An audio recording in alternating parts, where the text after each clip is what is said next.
ആമിൻ അൽ റസൂൽ അധ്യായം 27. ഞങ്ങൾ ഇറ്റാലിയയിലേക്ക് കപ്പലിൽ കയറിപ്പോകണമെന്ന് തീരുമാനമുണ്ടായപ്പോൾ അവർ പൗലോസിനെയും മറ്റു ചില തടവുകാരെയും ഔഗുസ്റ്റ പട്ടാളത്തിലെ ശതാധിപനായ ജൂലിയൂസിനെ ഏൽപ്പിച്ചു. ഞങ്ങൾ അദ്രാമീത്തിയാമിൽ നിന്നുള്ള ഒരു കപ്പലിൽ കയറി. അത് ആസിയയുടെ തീരത്തുള്ള തുറമുഖങ്ങളിലേക്ക് പോകുന്നതായിരുന്നു. ഞങ്ങൾ യാത്ര തുടങ്ങിയപ്പോൾ തെസലോനിക്ക മദീനാവാസിയും മക്കതോനിയക്കാരനുമായ അരിസ്താർക്കൂസും ഞങ്ങളോടുകൂടെ ഉണ്ടായിരുന്നു. പിറ്റേ ദിവസം ഞങ്ങൾ സീദോനിലെത്തി. ജൂലിയൂസ് പൗലോസിനോട് മുഹബ്ബത്തോടെ പെരുമാറുകയും സ്വദീഖുകളുടെ ഖരീബിൽ പോകുന്നതിനും അവരോടൊപ്പം തക്കാരം കൂടുവാനും അവനെ അനുവദിക്കുകയും ചെയ്തു. അവിടെ നിന്ന് ഞങ്ങൾ യാത്ര തിരിച്ചു. കാറ്റ് പ്രതികൂലമായിരുന്നതിനാൽ സൈപ്രസ് ദ്വീപിൻ്റെ അടുത്തുകൂടെയാണ് പോയത്. കിലിക്യോയുടെയും പാംഫീലിയായുടെയും തീരത്തോട് ചേർന്ന് യാത്ര ചെയ്ത് ഞങ്ങൾ ലുക്കിയയിലെ മിറായിലെത്തി. ഇറ്റാലിയയിലേക്ക് പോകുന്ന ഒരു അലക്സാണ്ട്രിയൻ കപ്പൽ അവിടെ കിടക്കുന്നത് കണ്ടു. ശതാധിപൻ ഞങ്ങളെ അതിൽ കയറ്റി. ഞങ്ങൾ കുറച്ചധികം ദിവസം പതുക്കെ യാത്ര ചെയ്ത് വളരെ മുഷ്കിലോടെ കനീദോസിന് ഖരീബിലെത്തി. മുന്നോട്ടു പോകാൻ കാറ്റ് പ്രതികൂലമായതിനാൽ സൽമോനയുടെ എതിർവശത്തുകൂടെ ക്രേത്തയുടെ തീരത്തിലൂടെ പോയി. ക്രേത്തയുടെ ഖരീബിലൂടെ വളരെ പണിപ്പെട്ട് കര ചേർന്ന് മുമ്പോട്ട് പോയി ലാസായിയ മദീനയുടെ ഖരീബിലുള്ള മീന അൽ മൈമൂൻ എന്നു പേരുള്ള സ്ഥലത്തെത്തി. ദിവസങ്ങൾ ഏറെ കഴിഞ്ഞിരുന്നു. ജൂതന്മാരുടെ നോമ്പുകാലം അവസാനിക്കുകയും ചെയ്തു. അപ്പോൾ യാത്ര ചെയ്യുക അപകടകരമായിരുന്നു. അതിനാൽ പൗലോസ് അവർക്ക് ഇങ്ങനെ താലീമാത്ത് നൽകി: മാന്യരെ, നമ്മുടെ ഈ യാത്രയിൽ കപ്പലിനും ചരക്കിനും മാത്രമല്ല, നമ്മുടെ ഹയാത്തിന് തന്നെയും നഷ്ടവും അപകടവും വരുത്തുമെന്ന് ഞാൻ കാണുന്നു. എന്നാൽ ശതാധിപൻ പൗലോസിൻ്റെ വാക്കുകളെയല്ല, കപ്പിത്താൻ്റെയും കപ്പലുടമയുടെയും വാക്കാണ് അനുസരിച്ചത്.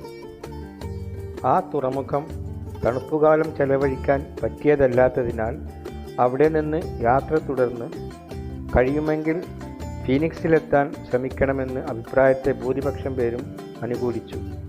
ക്രേത്തയിലെ ഈ തുറമുഖത്തിൻ്റെ വടക്കു പടിഞ്ഞാറും തെക്ക് പടിഞ്ഞാറും ഭാഗങ്ങൾ കടലിലേക്കുള്ള കാഴ്ച കിട്ടുന്നതായിരുന്നു.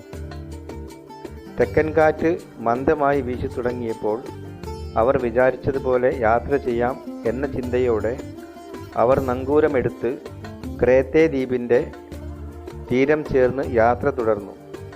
എന്നാൽ കുറച്ചു കഴിഞ്ഞപ്പോൾ ഈശാനമൂലൻ എന്ന് വിളിക്കപ്പെടുന്ന വടക്കു കിഴക്കൻ കൊടുങ്കാറ്റ് കരയിൽ നിന്ന് ആഞ്ഞടിച്ചു. കപ്പൽ കൊടുങ്കാറ്റിലകപ്പെട്ടു. കാറ്റിനെ എതിർത്ത് നിൽക്കാൻ കപ്പലിന് കഴിഞ്ഞില്ല. അതിനാൽ ഞങ്ങൾ കാറ്റിന് വഴങ്ങി അത് ഞങ്ങളെ ഒഴുക്കിക്കൊണ്ടു പോകുകയും ചെയ്തു. ക്ലൗദ എന്ന് വിളിക്കുന്ന ദ്വീപിൻ്റെ അരികെ ചേർത്ത് കപ്പൽ ഓടിക്കുമ്പോൾ കപ്പലിൽ കെട്ടിയിരുന്ന തോണി വളരെ മുഷ്കിലായിട്ടാണ് പിടിച്ചെടുത്തത്. അവർ അത് വലിച്ചു കയറ്റിയിട്ട് കപ്പലിനോട് ചേർത്ത് കെട്ടിയുറപ്പിച്ചു. പിന്നെ കപ്പൽ സിർത്തിസിലെ മണൽത്തിട്ടമേൽ ഉറച്ചു പോകുമോ എന്ന് ബേജാറായി കപ്പൽ പായ താഴ്ത്തി. അങ്ങനെ കാറ്റിൻ്റെ വഴിക്ക് കപ്പൽ നീങ്ങിക്കൊണ്ടിരുന്നു. വലിയ കൊടുങ്കാറ്റിൽപ്പെട്ടു കപ്പൽ ആടിയുലഞ്ഞതിനാൽ അടുത്ത ദിവസം അവർ ചരക്കുകൾ കടലിൽ എറിയാൻ തുടങ്ങി. മൂന്നാം ദിവസം അവർ സ്വന്തം കൈകൊണ്ട് കപ്പൽ പായികളും വലിച്ചെറിഞ്ഞു. വളരെ ദിവസങ്ങളായി സൂര്യനെയോ നക്ഷത്രങ്ങളെയോ കണ്ടിരുന്നില്ല. കൊടുങ്കാറ്റ് ആഞ്ഞടിച്ചു കൊണ്ടിരുന്നതിനാൽ രക്ഷപ്പെടാമെന്ന ആശ തന്നെ ഞങ്ങൾക്ക് നഷ്ടമായി. പല ദിവസങ്ങൾ ഉദീനമൊന്നുമില്ലാതെ കഴിയേണ്ടി വന്നപ്പോൾ പൗലോസ് അവരുടെ നടുവിൽ നിന്നുകൊണ്ട് പറഞ്ഞു: പുരുഷന്മാരെ, നിങ്ങൾ എൻ്റെ വാക്കു കേൾക്കേണ്ടതായിരുന്നു. ക്രേത്തയിൽ നിന്ന് യാത്ര തിരിച്ചിരുന്നില്ലായിരുന്നുവെങ്കിൽ ഈ കഷ്ടനഷ്ടങ്ങൾ ഒഴിവാക്കാമായിരുന്നു. എങ്കിലും ഇപ്പോൾ ധൈര്യമായിരിക്കണമെന്ന് നിങ്ങളോട് ഞാൻ ത്വലബ് ചെയ്യുന്നു. കപ്പൽ തകർന്നു പോകുമെന്നല്ലാതെ നിങ്ങളിൽ ആരുടെയും ഹയാത്തിന് നഷ്ടമുണ്ടാവുകയില്ല. ഞാൻ ഇബാദത്ത് ചെയ്യുന്നവനും എൻ്റെ ഉടയവനുമായ അള്ളാഹുവിൻ്റെ ഒരു മലക്ക് കഴിഞ്ഞ രാത്രിയിൽ എനിക്ക് ലുഹൂറായി പറഞ്ഞു: പൗലോസെ, നീ ബേജാറാകണ്ട. ഖൈസറിൻ്റെ മുമ്പിൽ നീ നിൽക്കുക തന്നെ ചെയ്യും. നിന്നോടൊപ്പം യാത്ര ചെയ്യുന്നവരെയും അള്ളാഹു നിനക്ക് തന്നിരിക്കുന്നു. അതിനാൽ പുരുഷന്മാരെ, നിങ്ങൾ ധൈര്യമായിരിക്കുവിൻ. എന്നോട് പറഞ്ഞതുപോലെ സംഭവിക്കുമെന്ന് അള്ളാഹുവിൽ ഞാൻ ഈമാൻ അർപ്പിക്കുന്നു. എങ്കിലും ഒരു ദ്വീപിൻ്റെ കരക്കടിച്ചു കപ്പൽ തകരും. 14-ാമത്തെ രാത്രിയിൽ അദ്രിയാക്കടലിലൂടെ തിരമാലകളാൽ ആടിയുലഞ്ഞ് കപ്പൽ മുന്നോട്ട് പോയിക്കൊണ്ടിരിക്കുമ്പോൾ തഖരീബൻ അർദ്ധരാത്രി ആയപ്പോൾ ഏതോ ഒരു തീരം അടുത്തുകൊണ്ടിരിക്കുന്നുവെന്ന് നാവികർക്ക് തോന്നി. അവർ വെള്ളത്തിൻ്റെ ആഴം അളന്നു നോക്കിയപ്പോൾ 20 ആൾ താഴ്ചയുണ്ടെന്ന് മനസ്സിലായി. കുറച്ചുകൂടി മുന്നോട്ട് പോയപ്പോൾ വീണ്ടും അളന്നു നോക്കി. അപ്പോൾ 15 ആൾ താഴ്ചയേ ഉണ്ടായിരുന്നുള്ളൂ. കപ്പൽ പാറക്കെട്ടിൽ ചെന്ന് ഇടിച്ചെങ്കിലോ എന്ന് ബേജാറായി അവർ അമരത്തുനിന്ന് 4 നങ്കൂരങ്ങൾ ഇറക്കിയിട്ട് ഫജ്ർ വെളിവാകുവാൻ ദുആ ഇരുന്നു കൊണ്ടിരുന്നു. നാവികർ കപ്പലിൽ നിന്ന് രക്ഷപ്പെടാൻ വിചാരിച്ച് കപ്പലിൻ്റെ അണിയത്തു നിന്ന് നങ്കൂരം ഇറക്കാനെന്ന ഭാവത്തിൽ തോണി കടലിൽ ഇറക്കി.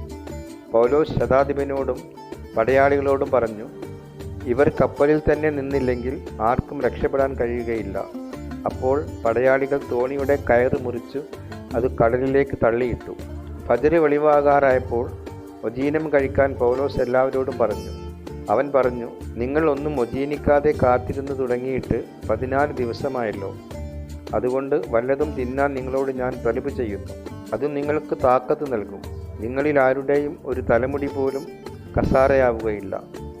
ഇത് പറഞ്ഞിട്ട് അവൻ എല്ലാവരുടെയും മുമ്പിൽ വെച്ച് അപ്പമെടുത്ത് അള്ളാഹുവിന് ശുക്ർ ചെയ്തുകൊണ്ട് മുറിച്ചു ഒജീനിക്കാൻ തുടങ്ങി. അപ്പോൾ അവർക്കെല്ലാവർക്കും ശജാഅത്തുണ്ടായി. അവരും ഒജീനം കഴിച്ചു. കപ്പലിൽ ഞങ്ങൾ ആകെ 276 പേരുണ്ടായിരുന്നു. അവർ റാഹത്താകുവോളം ഒജീനിച്ചു കഴിഞ്ഞപ്പോൾ ഗോതമ്പ് കടലിലേക്ക് എറിഞ്ഞ് കപ്പലിന് ഭാരം കുറച്ചു. ഫജ്ർ വെളിവായപ്പോൾ അവർ സ്ഥലം തിരിച്ചറിഞ്ഞെങ്കിലും മണൽത്തിട്ടകളോട് കൂടിയ ഒരു ഉൾക്കടൽ കണ്ടു. കഴിയുമെങ്കിൽ അവിടെ കപ്പൽ അടുപ്പിക്കാൻ അവർ തീരുമാനിച്ചു. അവർ നങ്കൂരങ്ങൾ അറുത്ത് കടലിൽ ഇട്ടു. ചുക്കാൻ്റെ കെട്ടുമഴിച്ച് കാറ്റിനനുസരിച്ച് പായ് ഉയർത്തിക്കെട്ടി തീരത്തേക്കു നീങ്ങി. മുമ്പോട്ട് നീങ്ങിയ കപ്പൽ ഇരുകടൽ കൂടിയൊരു തിട്ടയിൽ ചെന്നുറച്ചു. കപ്പലിൻ്റെ അണിയം മണ്ണിൽ പുതഞ്ഞു നിന്നു. അമരം തിരമാലയിൽപ്പെട്ട് തകർന്നുപോയി. തടവുകാർ നീന്തി രക്ഷപ്പെടാതിരിക്കാൻ അവരെ കൊന്നുകളയണമെന്നായിരുന്നു പടയാളികളുടെ തീരുമാനം. പൗലോസിനെ രക്ഷിക്കണമെന്നാഗ്രഹിച്ച ശതാധിപൻ അതിൽ നിന്ന് പടയാളികളെ തടഞ്ഞു. നീന്തൽ വശമുള്ളവരെല്ലാം ആദ്യം കപ്പലിൽ നിന്ന് ചാടുക, മറ്റുള്ളവർ പലകകളിലും കപ്പലിൻ്റെ അവശിഷ്ടങ്ങളിലും പിടിച്ച് നീന്തി കരയിലെത്തുകയെന്ന് അവർ ഉത്തരവിട്ടു. അങ്ങനെ എല്ലാവരും സുരക്ഷിതരായി കരയിലെത്തി.